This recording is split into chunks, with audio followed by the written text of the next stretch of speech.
Bon, je sais que sur cette chaîne, je parle beaucoup plus de séries que de films, mais pour la vidéo d'aujourd'hui, j'avais envie de vous parler des films que j'ai hâte de voir pour l'année 2024. Du coup, je vais tout simplement vous lister les films qui vont sortir les prochains mois. Alors, il y aura pas forcément tous les films qui vont sortir, étant donné que certains n'ont pas encore eu leur date de sortie, mais en tout cas de ceux qui sont connus actuellement pour les dates de sortie et que j'ai hâte de regarder, eh bien je vais vous donner ma petite liste personnelle. J'attends d'ailleurs en commentaire à ce que vous me donniez votre liste de films que vous attendez absolument pour cette année 2024, ou que ce soit les sorties plateformes, donc Netflix, Prime Video, Disney+, etc. etc. Dites-moi tout ça en commentaire. Mais avant de commencer la vidéo, n'oubliez pas de mettre un petit pouce en l'air et de vous abonner à la chaîne si c'est pas déjà fait, et de venir me suivre sur Instagram et TikTok comme d'habitude. Pour cette vidéo, je vous ai donc fait une liste, comme je vous l'ai dit juste avant, de façon chronologique. Donc on va parler des films qui vont sortir littéralement la semaine prochaine, et on ira progressivement jusqu'en décembre. Le premier film dont je vais vous parler, qui va sortir donc mercredi prochain, c'est Love Lies Bleeding, qui est donc une sortie cinéma et qui va, eh bien, tout simplement mettre en scène notre chère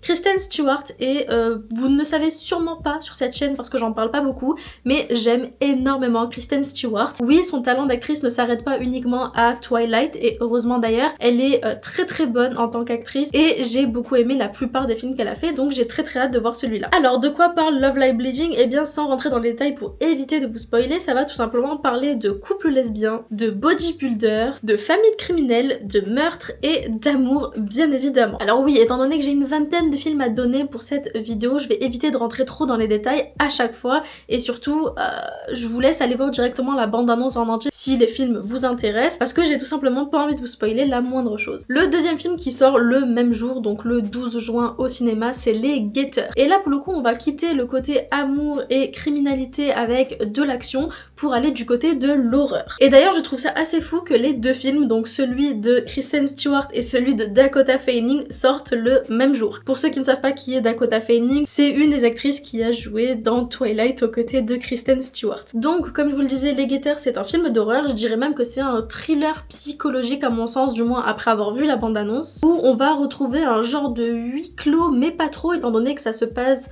dans la forêt. Voilà, donc c'est pas vraiment un huis clos, mais on va dire que ça se passe quand même dans une sorte de box dans la forêt, bref, vous avez compris, et où on va retrouver un groupe de personnes qui est enfermé et qui va essayer de survivre et de fuir, étant donné qu'ils se font observer par des individus assez mystérieux. On sait pas trop. Les autres les voient, mais eux ne les voient pas. Je vous avoue que la bande-annonce m'a un petit peu intriguée, donc j'ai très très hâte de voir ce que va donner ce film. Le troisième film, pour le coup, ce n'est pas une sortie cinéma, je crois, mais une sortie sur plateforme et sur Paramount+, pour être exact. Et il s'agit du film The Image of You. Alors, j'ai pas vraiment de date exacte parce que ça change de site en site, donc je sais pas trop, ça se trouve il est déjà même sorti. Je sais pas, si vous avez des infos concernant ce film, n'hésitez pas à me le dire en commentaire. Je vais être honnête, j'ai toujours pas compris de quoi parle ce film, parce que c'est assez...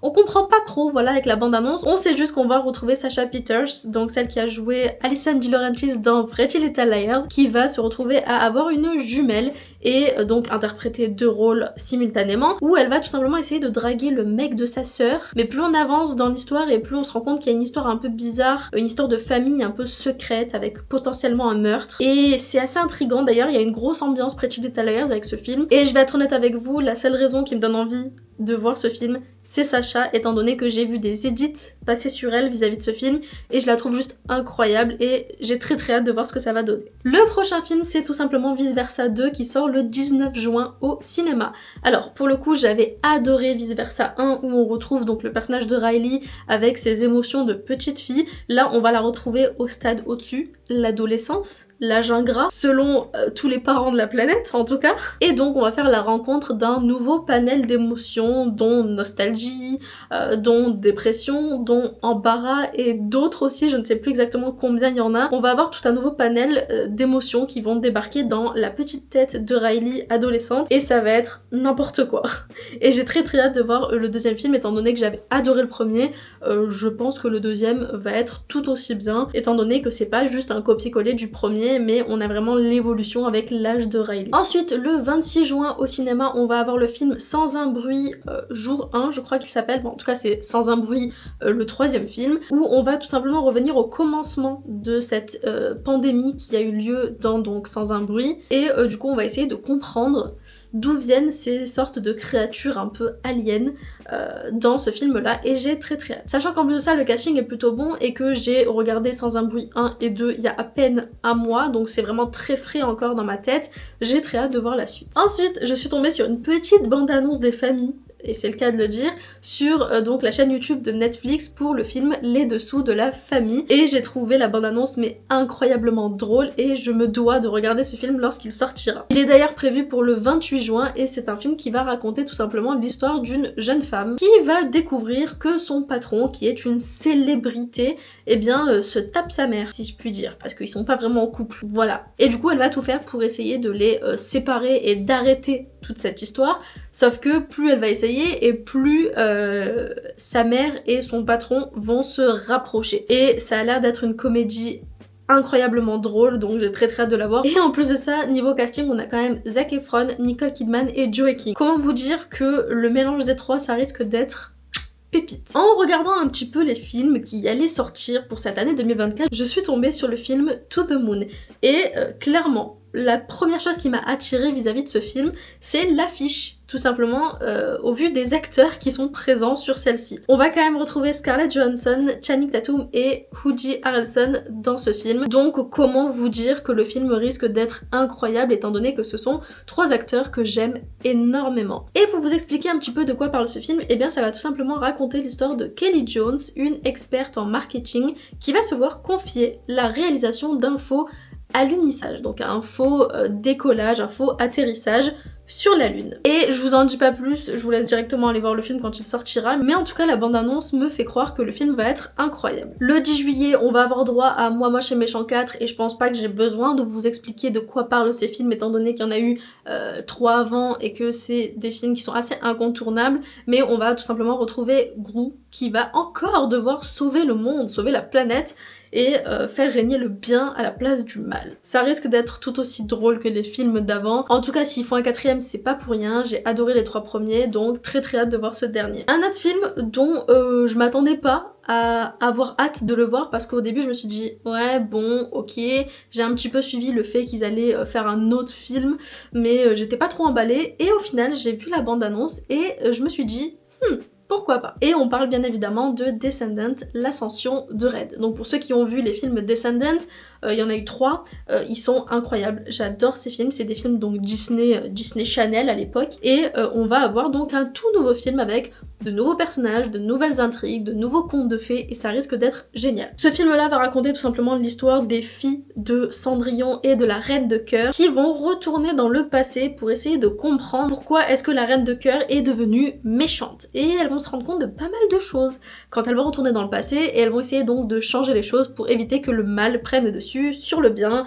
Bref, Descendants quoi. Sauf que là il y a un retour dans le passé, ce qu'on n'avait pas eu dans les précédents. Et évidemment je ne crois pas qu'il sort en salle celui-là de film, mais sur Disney+ directement, le 12 juillet. Ensuite je ne pouvais pas faire cette vidéo sans parler de Deadpool bien évidemment, donc le 3e film Deadpool. Je vais être honnête avec vous, j'ai découvert l'univers Deadpool en décembre, janvier de cette année, donc c'est très récent, je connaissais pas les films avant, je les avais pas regardés, ils m'attiraient pas du tout, et au final ça a été une très bonne découverte, j'ai adoré les 2 premiers films, et du coup je suis très hypée par ce 3e film, sachant qu'en plus de ça je sors avec un mec qui adore Deadpool, donc forcément la hype est encore plus grande vu qu'il m'en parle tout le temps, et qu'il fait des vidéos H24 dessus.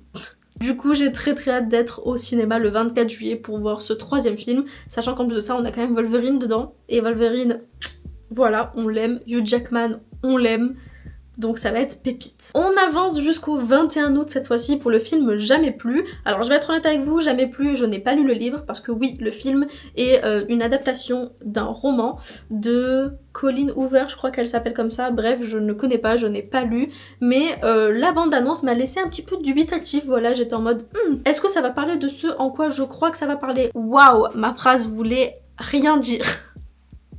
Bref, ça va tout simplement raconter l'histoire de Lily qui va tout simplement décider d'ouvrir une boutique de fleurs atypiques où elle va faire la rencontre de Riley, je crois qu'il s'appelle comme ça. Un homme très séduisant et qui a tout pour plaire et dont elle va rapidement tomber amoureuse. Mais c'est sans compter sur l'arrivée de son ex-copain, son premier amour, qui va débarquer dans l'histoire et où il va y avoir pas mal de soucis qui vont avoir lieu, notamment des violences conjugales.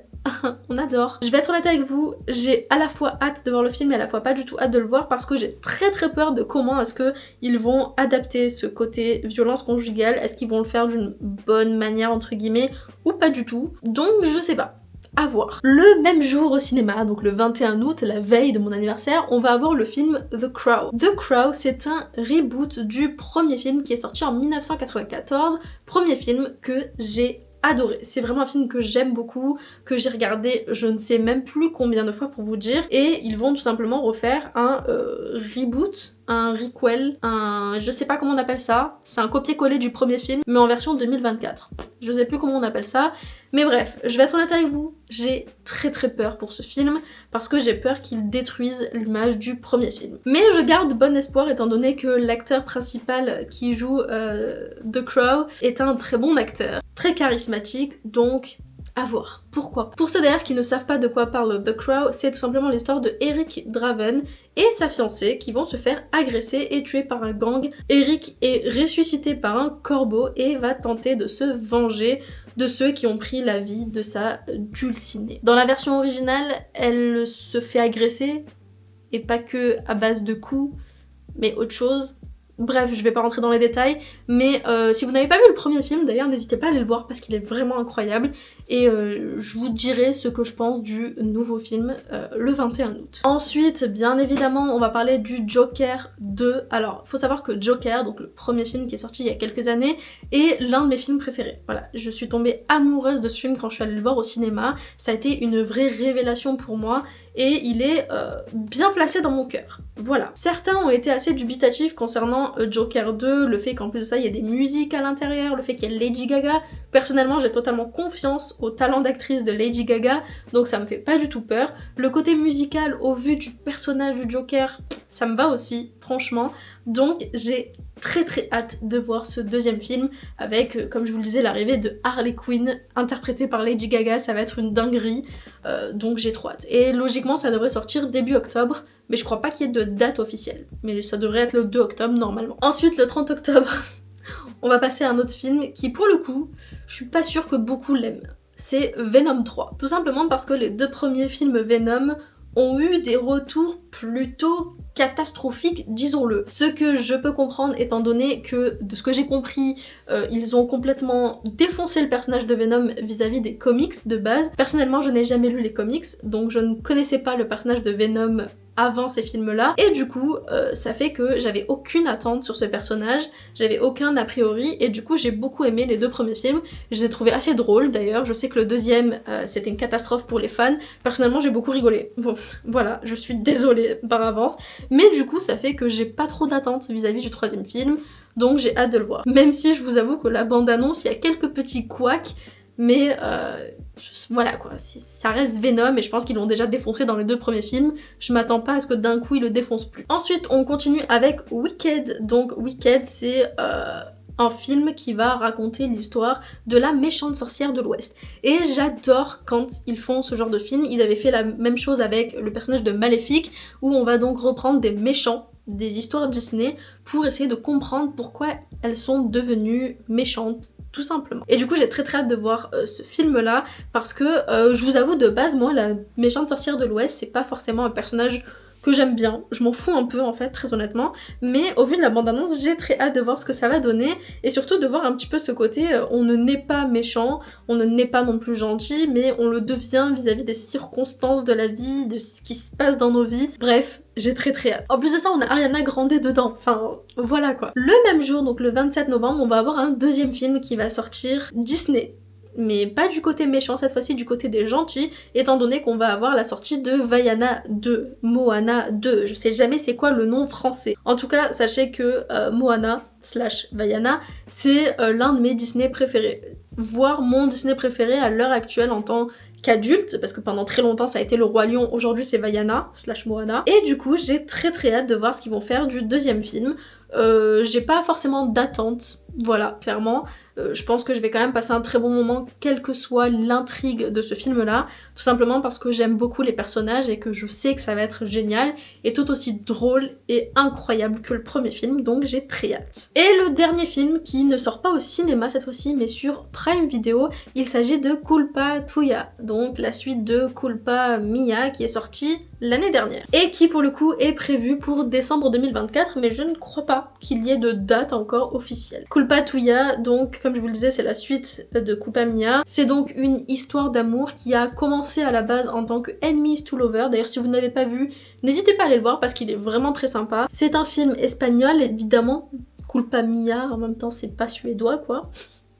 Je suis fatiguée. Et bref, donc étant donné que j'avais adoré le premier film, je l'ai regardé plusieurs fois, j'adore les acteurs, j'adore les personnages, et vu comment se termine le premier film, sans rentrer dans les détails pour éviter de spoil, eh bien j'ai très hâte de voir ce que ça va donner avec le deuxième film et de comment est-ce qu'ils vont amener ça. Encore une fois, je n'ai pas lu les livres de Culpa Mia, donc je ne sais pas ce qui va se passer, c'est la totale surprise pour moi, donc ceux qui ont lu, je pense que vous le savez déjà. Pour les gens comme moi, eh bien on verra ça en décembre. Enfin bref, je vais m'arrêter là pour cette vidéo, n'hésitez pas à me dire en commentaire quels sont les films que vous attendez pour cette année 2024. S'il y en a certains que j'ai cités dans cette vidéo que vous attendez également, ou si je vous ai donné envie de voir certains des films que vous ne saviez même pas qu'ils allaient sortir. Bref, dites-moi tout ça en commentaire. Pour ma part, je vous fais plein de bisous et je vous dis à dans quelques jours sur la chaîne.